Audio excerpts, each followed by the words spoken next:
जो माने अधिक चिंता करती से माने यही कथाटी थरे शुणा उचित। गोटे गाँव रे जड़े गरीब पिला दिन सारा चिंतार बसी किछि ना किछि विषय चिंता करुला एवं तार अतीत विषय चिंता करुला। गोटे दिन से जड़े ज्ञानी सन्थों पाखक गला एवं कहला जे मु सारा दिन चिंतित रही थाए एवं अतीत को भूली पारू नाही, दयाकरी मते मार्गदर्शन कर।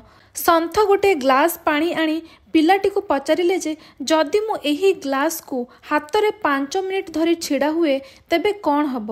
पिलाटी उत्तर देला किछि हब नाही। सन्थ कहिले जे जदि मु एहाकु 2 घंटा रखिबी तेबे कौन हब?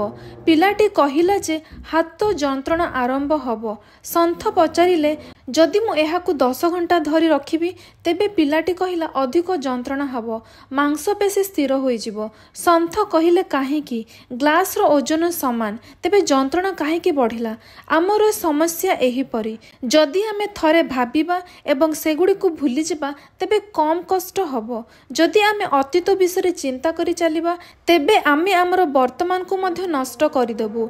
तेणु अतीत को भूली आज बंचंतु, तेबे ही तुमर भविष्यत ठीक हब।